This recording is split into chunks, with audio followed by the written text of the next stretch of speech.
Hello and welcome to the ChooseFI radio podcast. Today on the show, we're going to be discussing this past week episode with Brian Feroldi, where we actually got a chance to dive in and talk about the unique advantages of the individual investor. I wanted to call this episode Whiplash because if you guys have been listening to the show for any period of time, you know that we are incredibly hardcore fans of index investing. But it's important to challenge your own dogmas and bring in additional perspectives. And Brian absolutely brought it. So we're going to be talking about our thoughts on that particular episode and then crowdsourcing and bringing in feedback from the community. And wow, there was so much feedback. And with that, welcome to the ultimate crowdsourced personal finance show. This is your Friday Roundup. You're listening to ChooseFI Radio. The blueprint for financial independence lives here.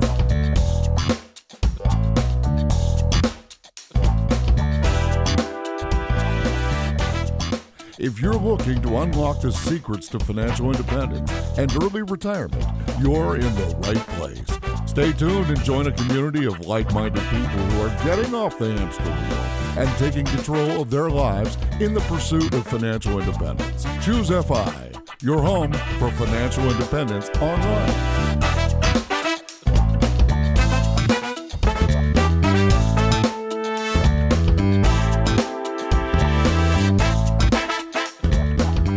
Well, Brad, I don't think I have ever been more excited to go ahead and get into specific feedback from a Monday episode. I know I say that every week, but this week I really mean it.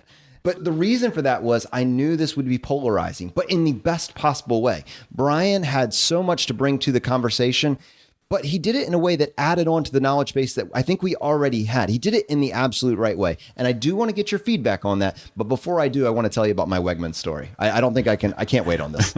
Well, I love Wegman, so of course I'm itching to hear it. So let's go. So I have been radically checking the prices of eggs all over Richmond. I'm determined to find the best deal. And the problem is it changes week to week. But Aldi's, I thought, was the king of eggs in this area, and then they doubled their price, and everywhere else seemed to double their price. But somehow, Wegmans held on at basically 58 cents a dozen, which is just completely absurd. I don't even know how that's even possible to do that. So when it came time to Mother's Day, I wanted to do something special for my wife, and I wanted to get like a nice, kind of go outside of our normal routine and get her a nice meal. And Wegmans is just probably my favorite place to be if I'm grocery shopping. I can't really explain that, but they create the environment. And I went to the Cold Bar. So, bum, bum, bum.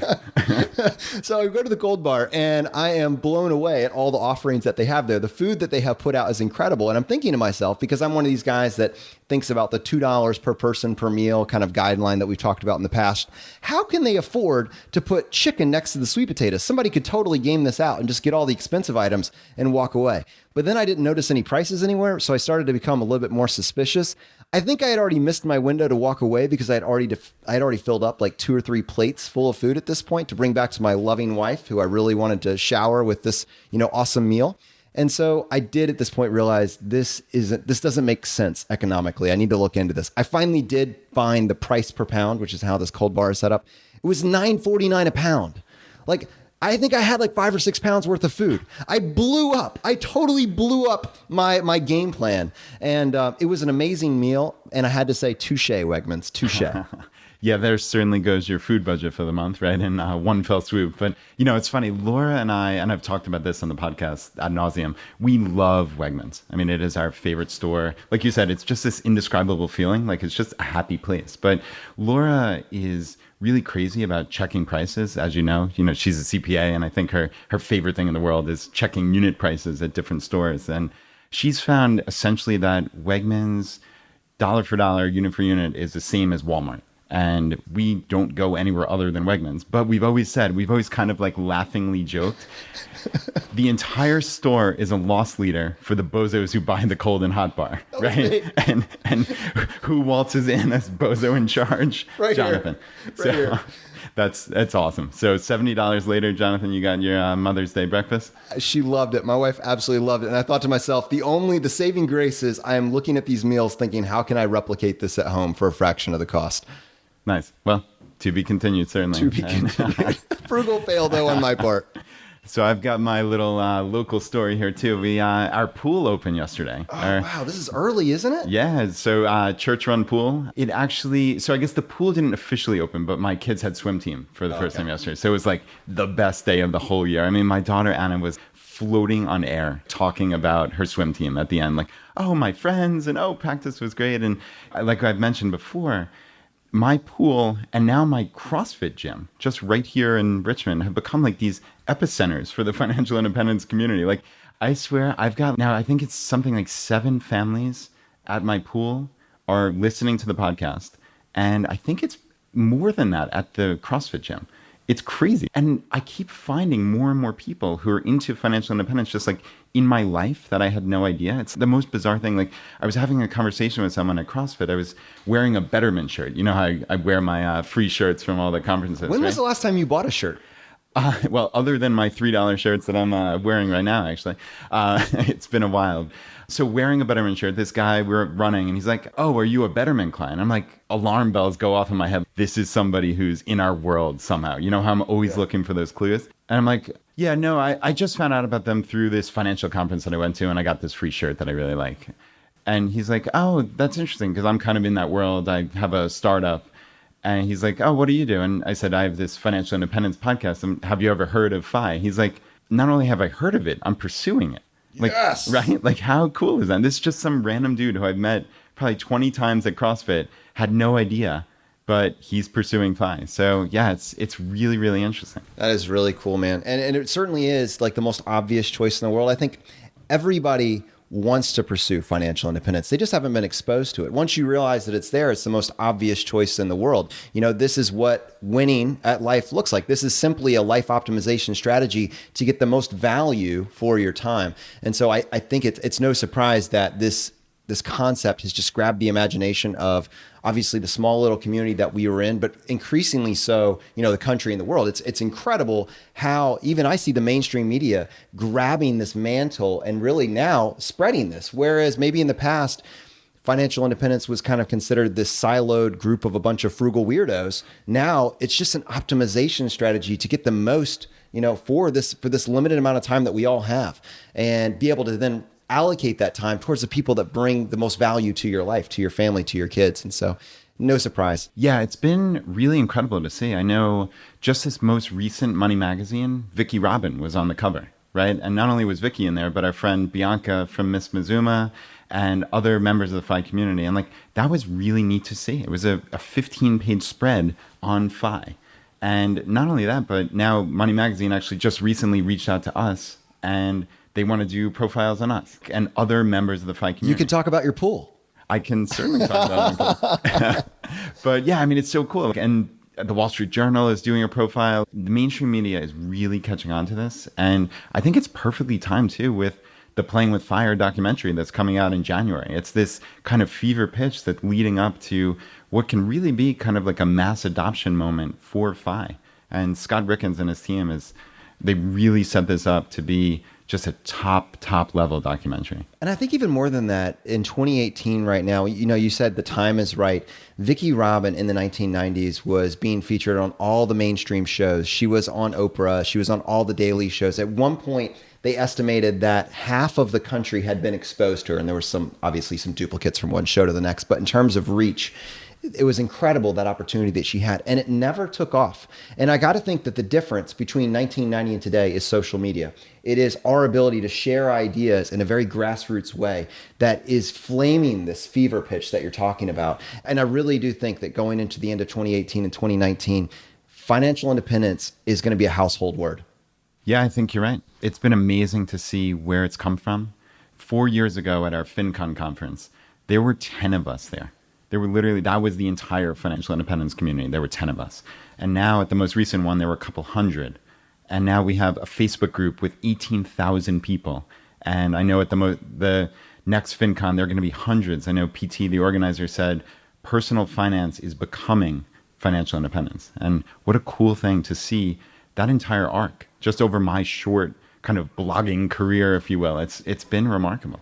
Personal finance, the word put me to sleep 5 minutes ago. It carries no value for me. Why should I care? I think what financial independence does is it puts a why behind that. It gives you an elevator pitch to explain your decisions to not spend all your money on whatever, the 5,000 square foot house, to spend all your money on the third car, to spend all your money on the designer lifestyle. And what you don't realize, though, is with those same choices, you are trapped in a job that you may or may not like for 60 years just to afford those things that you can't use because you are in that job working all the time to support that lifestyle. That is the hamster wheel. That's the trap. And once you realize that, you can now restart reallocating those purchasing decisions to buy this financial independence. Not that you stop working. Of course you don't. It's not about stopping working. It's not about this retirement where you go and you sit on your couch and you watch Netflix and you do nothing. It is about no longer having to work for the money. You are now working for the joy of working, and you're allocating your time to pursue your passions. And if you make money because of that, that's incredibly powerful. That is what financial independence does. It redefines the equation. And that is why we are showing up twice a week to have this conversation. Yeah, I mean, that sounds like my life, right? In a nutshell, is I am at my financial independence number, but this is my passion.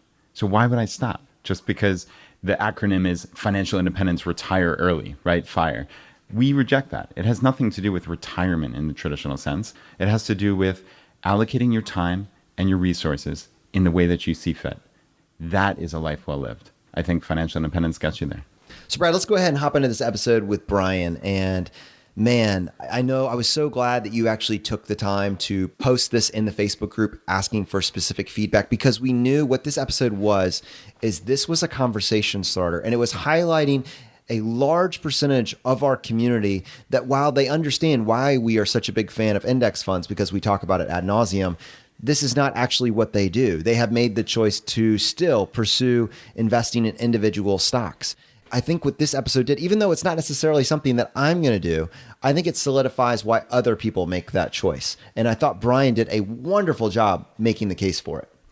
Yeah, I completely agree. And that's why we wanted to have Brian on, right? From the second he sent us that first email, this was, okay, we need to have him on and we need to have this conversation. And I think we had, what, Jonathan, maybe 300 comments on a post on Facebook. It was amazing. And it was kind of one of those like blow up the internet type moments in the ChooseFI world where maybe about 50% of people thought it was fantastic and a long awaited conversation. And 50% of people were like, huh, what am I listening to here? But I think in fairness of those 50%, many of them at least came away saying, all right, that was an interesting viewpoint.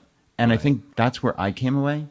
So I don't plan to start a portfolio of 80 stocks like Brian has, but that's beside the point. It's, all right, I am looking at a problem slightly differently now. So whereas I always thought it was this either or, it was either index funds or extraordinarily expensive active managers who, as we've seen over and over, cannot outperform index funds, right? So if it's a binary choice, if those are the two options, index funds win, in my estimation, probably well over 99% of the time. But Brian introduced a new concept, which is individual stock investing for someone without those horrible incentives of these money managers, right? And having the positive long-term mindset of someone in the FI community. So to me, that was the interesting takeaway. I'm not rushing out to buy individual stocks tomorrow, but at least I am now looking at this and saying, okay, at least I can understand where someone's coming from inside the FI community who wants to research this and see if he or she can make a go at it, right? Yeah, and we recorded this almost a month and a half ago and released it today. And I'm just curious, in the interim, have you gone out and bought any individual stocks based on how overwhelmed you were by how awesome this is? No, I have not. I know you're kind of tongue-in-cheek there, but I own 2 individual stocks, and I've owned them for quite some time. I've owned Berkshire Hathaway, which, as we talked about, I just went to the annual meeting in Omaha last week, and I own a company called Markel, which is actually a local Richmond company. Yeah, they are. They're known as a mini Berkshire. So I wound up seeing one of the head guys at a speech at the University of Richmond Law School, and I was just absolutely blown away by this guy, Tom Gaynor. I went out and bought a couple shares of Markel. So, I mean, it's something like $1,100 a share, so you can't really get a huge number of shares, obviously. But this is clearly a tiny, tiny, tiny little fraction of my portfolio, but it's kind of fun money, which is what we've alluded to, right? Yeah, I thought what we could do is kind of talk about how we fit these new ideas into our little universe and then expand how people in our community in the Facebook group were kind of incorporating these ideas as well. And I will say that while in many things you are more consistent than me, like you truly are the minimalist, whereas I'm the reluctant frugalist. Like I will be frugal, but it's a means to an end. On this, I am a purist. I have $315 in an employee stock purchase plan with Fidelity.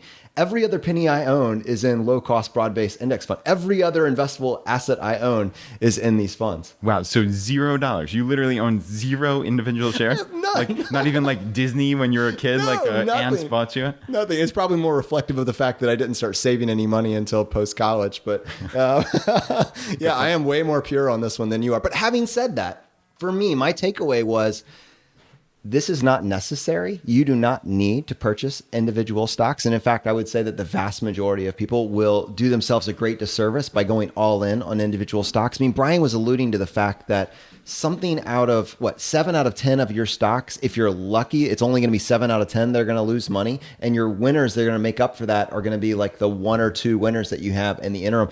There's no way that I am going to pick those based on the research that I have done up to this point. And then the next question is, let's say I was willing to do the research. Even after that episode, I was thinking, how much work would I have to do in order to really get started with this? Frankly, I don't even know where I would get started. Brian would be more than happy to show me, I'm sure, and kind of coach me through the process. But I'm sure it would take me at least 200 hours to basically be at a place where I would be investing with confidence, especially if that's my sole game. You know, that it's not play money. I'm trying to do this without the power of index funds behind me. Yeah, and I think that point about how would you even go about researching, I think that to me is the biggest unanswered question. And yeah, I'd be interested in learning from Brian, just like what does he genuinely look for? So, he kind of alluded to it, but Laura and I were talking about the episode yesterday, and we're both CPAs. We have some background and training in this, but I'm not sure that I could sift through a 10K or a 10Q and come away with any meaningful information that would determine, okay, I need to invest my hard-earned money in this particular company or not. I've seen just from the inside of businesses, a lot of this is just guesswork anyway, like forecasts. Like I've seen forecasts put together that I wouldn't trust to wipe my window, basically. Like it's just something. That 2003 Honda Civic, that window? That's what we're talking about? My beautiful 2003 Honda Civic. But I guess what I'm really getting at here is I'm not sure that even with my background that I could determine what makes a good company and what doesn't, other than just sheer conjecture of like, oh, I like that product, right? And that doesn't make an investment just because, like Brian said, Netflix. Well, I liked Netflix 7 years ago, but I had no idea that the stock was going to do what it did. I mean, that Quickster thing could have brought it down. So you can always look back with the benefit of hindsight and say, oh, of course it was going to do well. This was a great business model. Well, there are plenty of great business models that I thought were going to change the world, but petered out, right? So I think that's my issue. And for me, once you start talking about this now as a hobby, now I'm completely okay with this. So in the context of I have my financial ground game covered through index funds, we are going to get to fight through that. If you're talking about 5-10% of your money and as a hobby, you want to explore this skill set as a side hustle, but I'm just not okay with the idea of putting my family's financial future at risk. Sure, if the choice is go buy the new Ferrari or, go ahead and try and learn how to use this new skill set and see if you can outperform it, that's fine. But if you're thinking about life in terms of bets, this is something that you've talked about many times. I think you got that from Annie Duke. Then for my family's financial security, I want to go with the most clear choice and one that will predictably get us to where I think we need to be. And then sure, yeah, as a hobby, as a small piece of the portfolio, if you want to experiment outside of that, I have no qualms with that whatsoever. I think it's kind of cool and it could be fun. I just am not willing to go all in on it.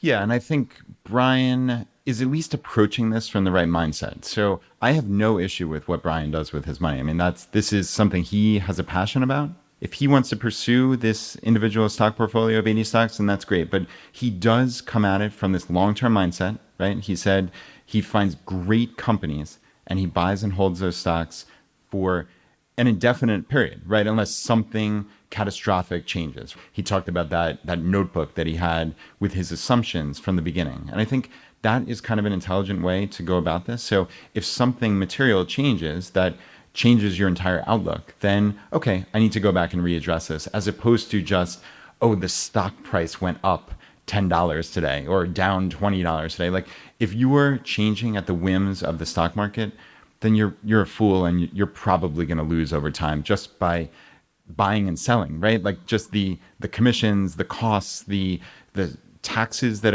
implications come from buying and selling. Like, you do not want to get involved in that. So I think Brian's mindset is similar, and obviously he comes from the FI community, right? So I get where he's coming from. I just don't think, again, to your point about thinking in bets, and that's kind of how I've always approached my life, is from the perspective of a poker game, is over a long period of time, if I make this decision that I believe increases my odds of success over a period of decades, then I'm going to be more successful. That's how I approach life. So I'm looking to make the best choice for me that I believe predicts the best outcome of success. So I don't believe at this point that I have any clairvoyance or ability to pick individual stocks. So I steer clear of it. I'm very content matching the market in index funds at a tiny, tiny little expense ratio. We've seen 3, 4, 5 basis points from Schwab, Fidelity, and Vanguard.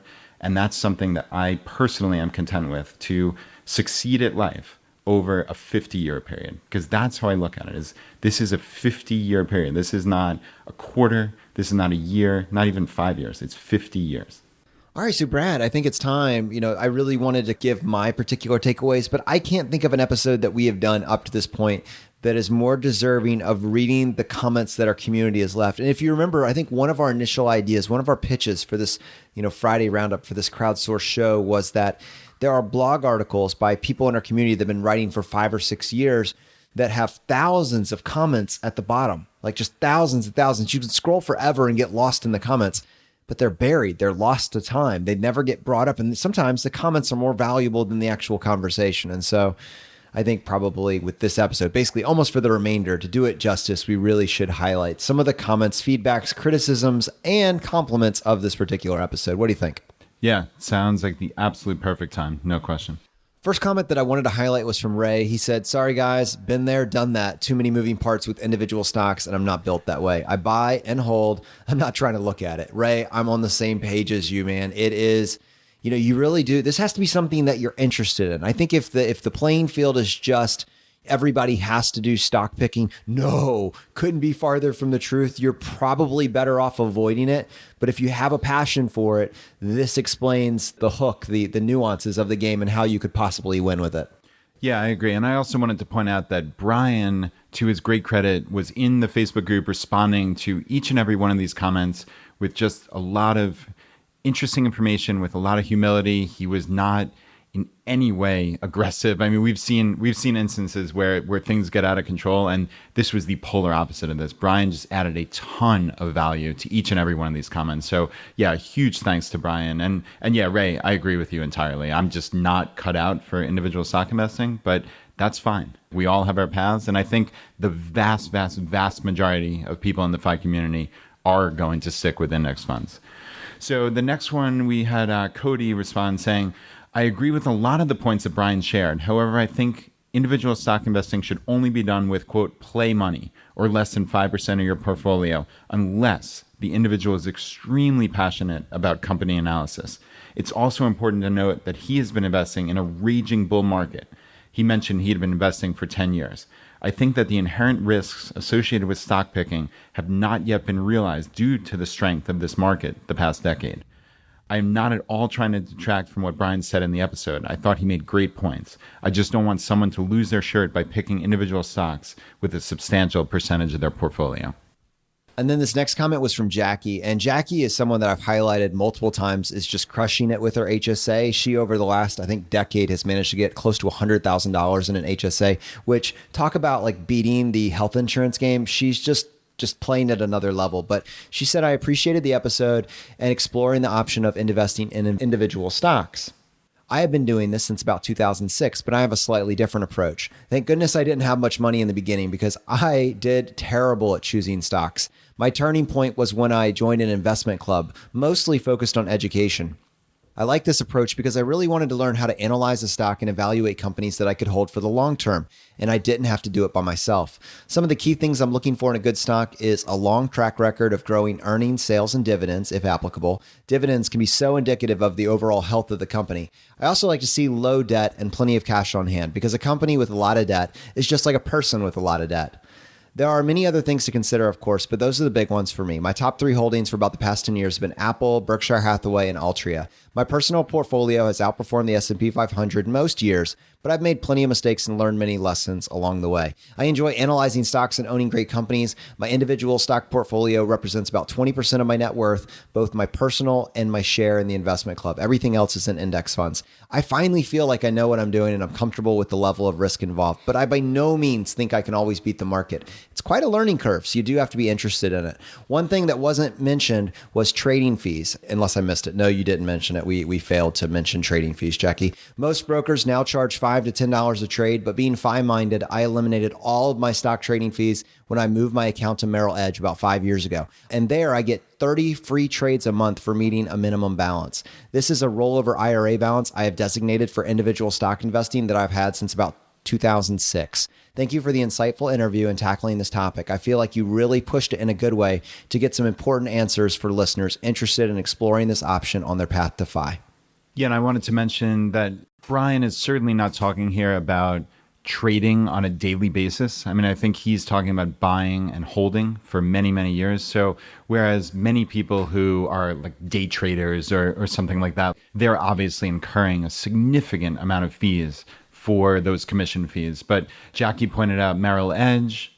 I use an app called Robinhood, which actually offers free trades. So like I said, I do not invest very significantly in individual stocks. But you're not as pure as I am. But I am certainly not as pure as you. So yeah, for my Berkshire and Markel, if I'm going to make a purchase, I'd really prefer not to pay the fee. So yeah, I do invest through my Robinhood app. Tim says, full disclosure, I'm a 20-year member of Motley Fool. Big thank you from me on this episode. I love the ChooseFI community and I've learned many things, but I've had to bite my tongue with the deep devotion to index-only investing. I've done that and it works, but I'm one of those people Brian described as having a passion for learning about good businesses, which the Motley Fool services have helped me understand. I was lucky to see Tom and Dave Gardner speak in the mid-90s and have been part of some paid service ever since. So I've seen my accumulated returns gradually pull away from the index averages over the decades.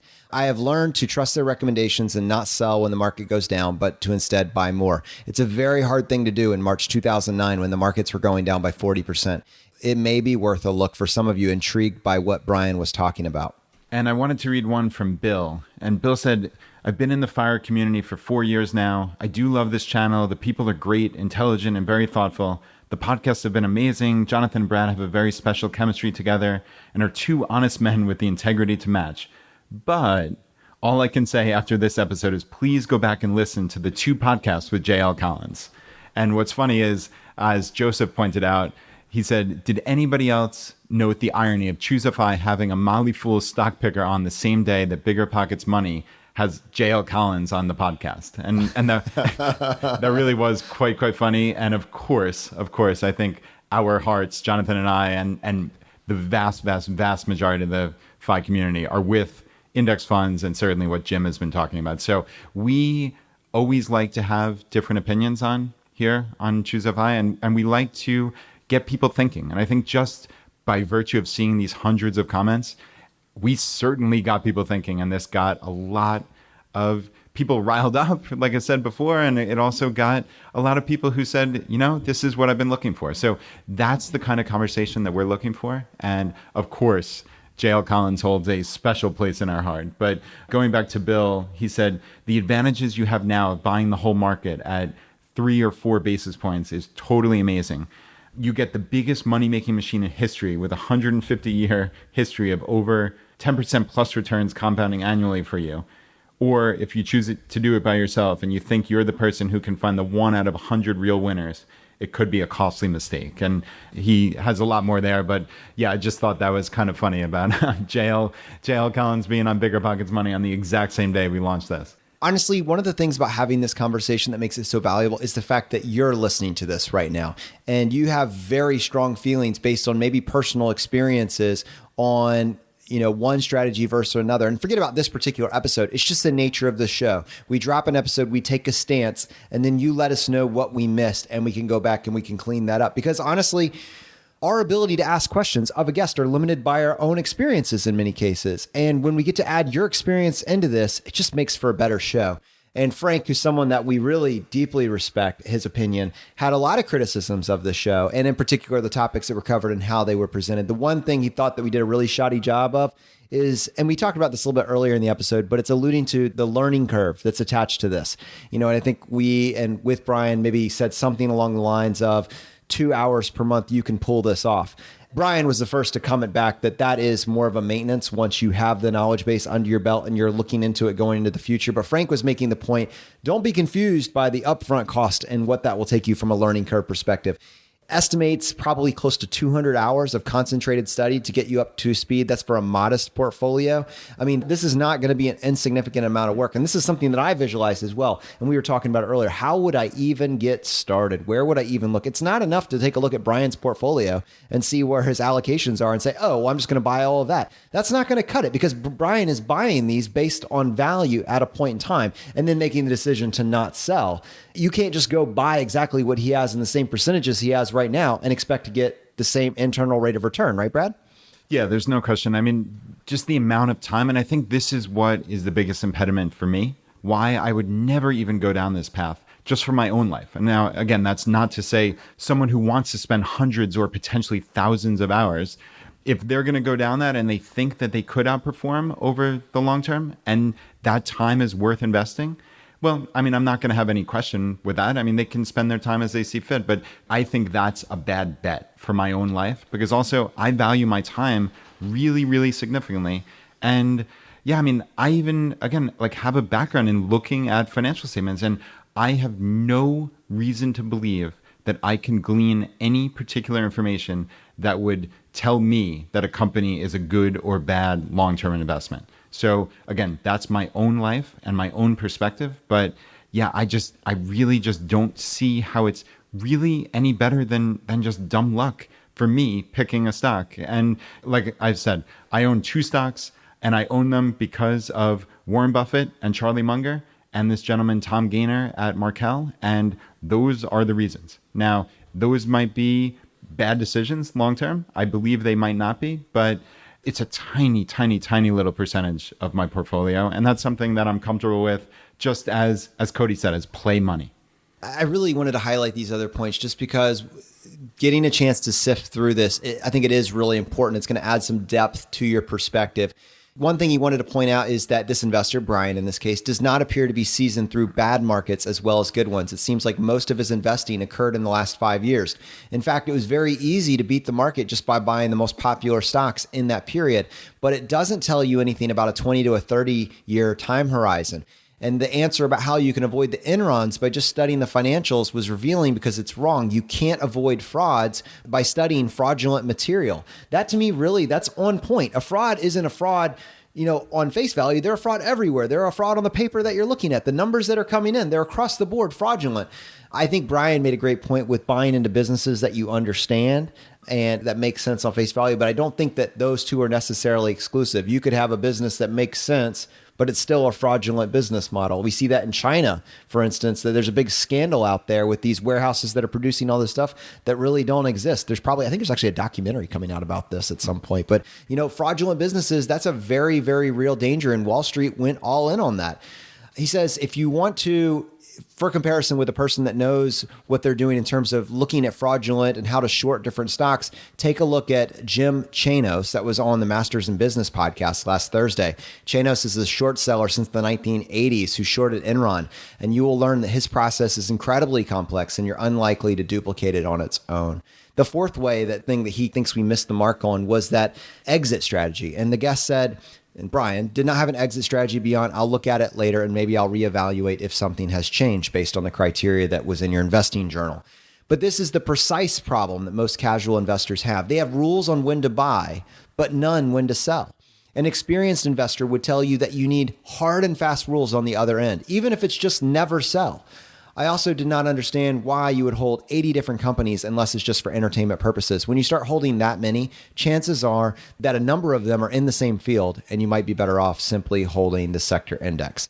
And so just to kind of put this in context of where Frank is actually at, I think this is the balance here. Frank says, all that being said, I don't have anything against holding individual stocks. I actually have a number of them, but I have a very specific list of the ones I would consider and in what circumstance I would actually buy them. And Frank isn't just really, really strong on his stance with regards to individual stocks. He's very firm with regards to his asset allocation, which moves us out of specifically talking about what is wrong with individual stocks and now talking about as a whole, your equity allocation. Are you 100% stocks? Are you 80-20? And how to decide, what you should be. It's these investing rules. He's incredibly dogmatic on having those and going back to that constantly and letting that be your guiding light. So I don't have any criticisms of Brian and what he said, but I think that what Frank is bringing to this is the unspoken side of this equation that it's important to highlight.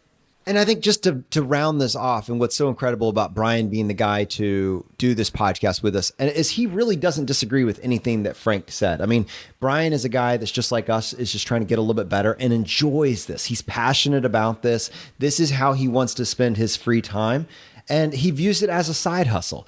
Now, as he's gotten more comfortable with it and as he's grown his skill set, he now has really a disproportionate amount of his net worth tied up in these individual stocks. I think probably where it started, it was probably more weighted towards his retirement funds and his index funds. As his confidence grows, my understanding now, he is like nearly 70% in individual stocks while keeping that 25% baseline. That will never be my story. That will, but I could see, with something like the M1 platform that we've talked about before, making it incredibly easy to buy and hold and do fractional shares in different companies that you get excited about, building your little pie. I could see having 5 to 10% play money. If I enjoyed this, if at some point I was like, you know what, ChooseFI isn't taking up enough of my time, I need to find something else.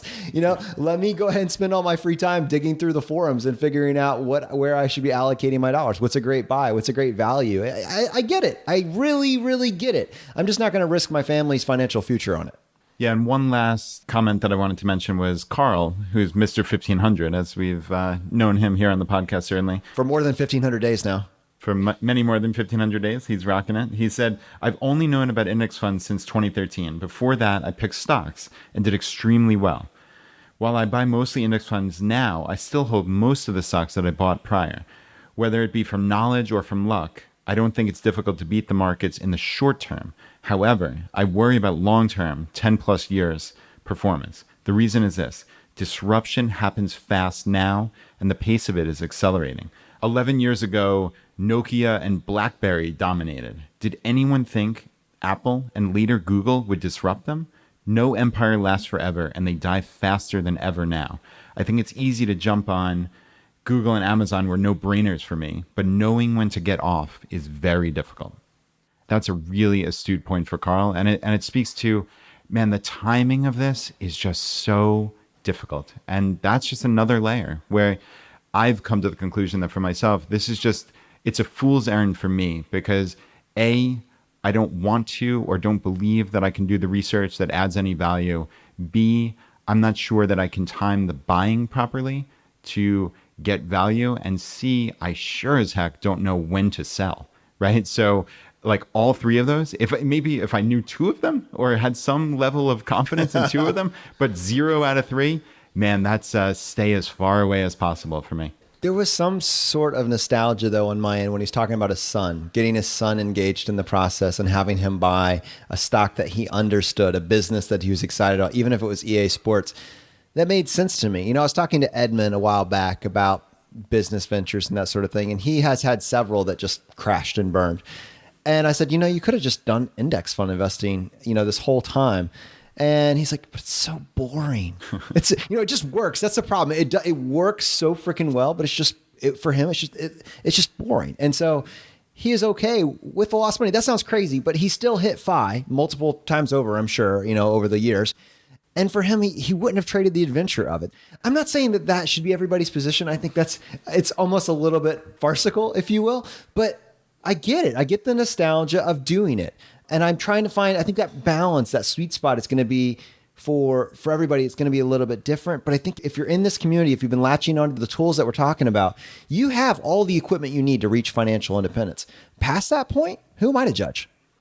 Yeah, and it's funny, you talk about nostalgia, right? So I remember back in the day, the person who has had one of the biggest impacts on me financially is my Aunt Karen from Long Island. And she bought me my very first stock way, way, way back in the day. She used to work for Merrill Lynch and then Smith Barney after that. And she bought me like Disney stock, Marvel Entertainment, like way, way, way back when. I mean, these were things I was passionate about. And she kind of taught me what this even means, right? That you're getting this tiny little piece of the company. And then later, and I know I've described this on the podcast before, but she wound up getting me an internship at Smith Barney. I think it was the year after my sophomore year in college. And that was when I saw the compound interest calculator for the very first time. That was that lightning bolt moment for me where, oh, you mean if I put into my Roth IRA and max it out and it earns 8% a year until I'm 90, then I'm worth $100 million. I mean, it was some like absurd number. And I mean, that one thing, just sitting there playing with that for an hour, that changed my entire life. So it's kind of funny when you talk about nostalgia, Jonathan, that brings me back to my childhood and how my aunt tried to teach me about finances and how Brian is doing, while he might be doing something different than we would by buying individual stocks. I've done that with my daughter, Anna, right? Like I sat her down. Markel. Yeah, no, not at $1,100 a share, but but I've sat her down with that compound interest calculator, right? And she walked away saying, wow, I'm going to be a millionaire someday. And like she then moved all of her money that was sitting in a Wells Fargo account earning nothing into Vanguard. And I guess she doesn't have enough for VTSAX, but VTSMX. So wow, yeah, that's good. Yeah, she's getting really close to the VTSAX number. I think you can replicate a little bit of that. You're just going to have to work the messaging. It's hard. We have done actually a really good job making VTSAX sound amazing, sound like this amazing, beautiful thing, right? It is the most boring thing in the world, in the most boring website in the world, and maybe one of the most boring buildings in the world in some abstract city somewhere. Then all of that allows you to charge you insanely low fees, which we're all very grateful for. But there probably is a way to build a little bit of sexiness around this idea of an index fund and say, Anna, you own a little piece of the entire economy.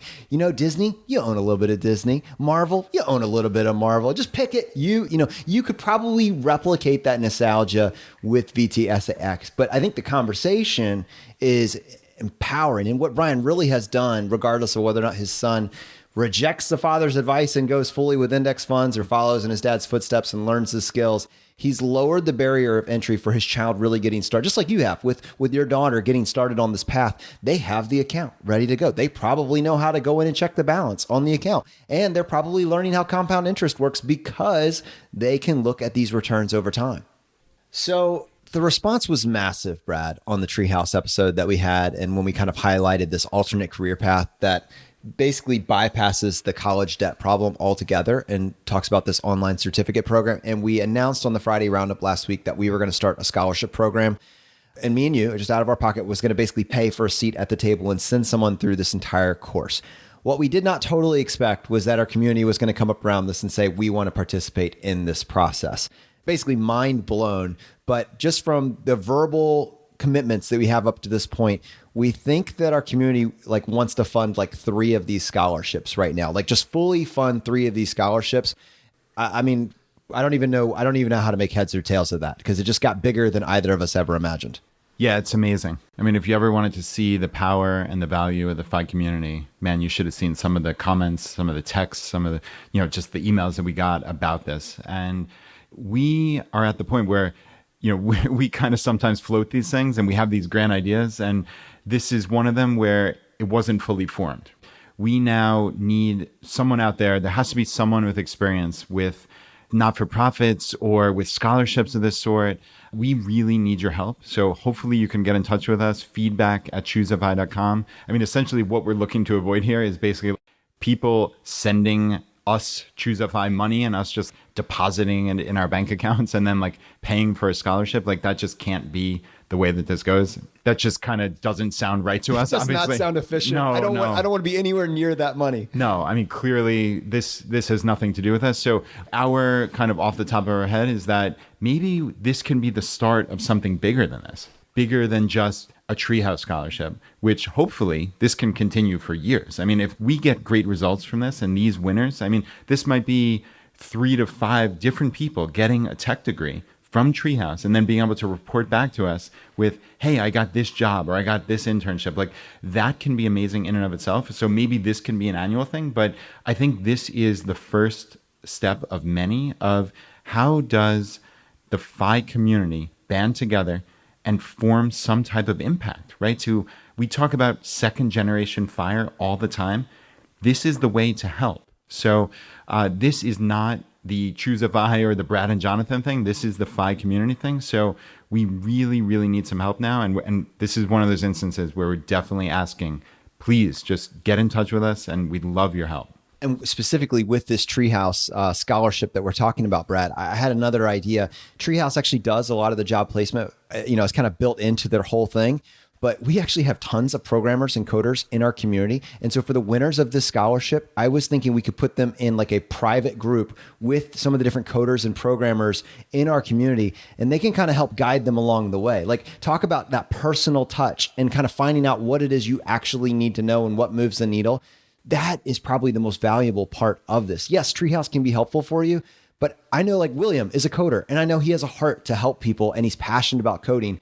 He would love to, join up next to someone and act as a mentor for this. I couldn't do it, but someone like William absolutely could. Yeah, and it's funny because as I was going through the tech degree information on the Team Treehouse website, I saw Python as one of the coding languages. And I honestly, Jonathan, had never heard of Python before I met William last week in Omaha, Nebraska. So he was saying, oh, Python, it's the absolute best language. If I was going to get someone started, that would be the way to start. And when I saw that on Treehouse, I was like, damn, that's fantastic, And it's like, and that, what you just came up with, that ties together another thread that we've talked about for the entire 100+ episodes, which is community, networking, and relationships, right? So like, how do we further that? Well, we further that by, and this can go way, way, way beyond just coding jobs. We further that by having people who are established in their careers and have networks and work at big companies. We have them help that second generation find jobs.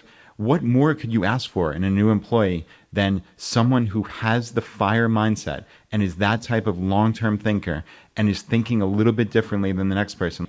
I would be doing backflips if I saw somebody come to my company and interview for a job and say, hey, I'm a member of the FI community. Like, that would be amazing. And we've set up the local groups currently. Like, in my mind, this does move to mentorship. There's so many great jobs out there that get you to that medium income or beyond, but you have to know somebody that's done it, that can point you in the right direction. Who are the gatekeepers and can vouch for you? That's the benefit of being able to get into one of these local communities, get into the community of ChooseFI just generally, is we absolutely want to connect people with mentors that are in a specific field that can just help guide them along that path. Yeah, and Jonathan, the local groups are everything. That's where you and I see so much value in this community because that's the on-the-ground connection, right? To other people in your area, to business owners, to people who are looking to invest in local real estate, right? Like we just had a meetup here in Richmond just for ChooseFI people who are interested in real estate. So, and yeah, as always, to join a ChooseFI local group in your area, there are over 150 of them now throughout the world. I think in 20+ countries, 5 different continents, just about every major city in America. It's just go to ChooseFI.com/local. And if you go to that local sheet and you do not see one for your city or the country that you are in or wherever, and you're like, I need this. I want to form this network around these concepts, around this life optimization strategy. I want to see these mentoring roles really blossom. Just send a message to feedback@ChooseFI.com, letting us know kind of where you are and what you'd like to see happen, and we will see how we can support that. All right, guys. Well, unfortunately, that's going to bring this episode to a close. Now, as you know, we like to finish every episode by doing a drawing for a copy of a book that we have found useful. And there's 3 books that we highlight. The first book is J.L. Collins' book, The Simple Path to Wealth. Well-timed, right, for this episode. The second book is Dominic Cortuccio's book, Design Your Future. And the third book is Freelance to Freedom by Vincent Puglisi. All these books are amazing, and we would love to hook you up with a copy of one of them. If you want to enter this drawing, all you need to do is just go to ChooseFI.com/iTunes. Follow the written instructions there to leave us a review on either Stitcher or iTunes, and then send us an email to feedback@ChooseFI.com, letting us know that you left a review and what screen name you left it under. And then we will announce the winner on the Friday roundup. We give away one book for every 5 written reviews that we get. Brad, how many winners do we have today? All right, Jonathan, we have one winner today, and the winner is Laura. And Laura said, I've been binge listening to this podcast, and it is just the motivation that I need to pay more attention to my finances and save more money. They share stories and advice to inform you that anyone can achieve their dreams. It's such easy listening that I find myself disappointed when each episode ends. Thank you for the inspiration and leaving me excited for each new episode.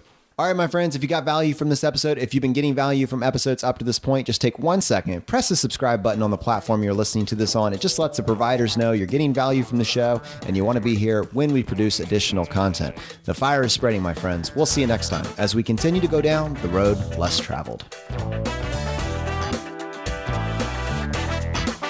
You've been listening to ChooseFI Radio Podcast, where we help middle-class America build wealth, one life hack at a time.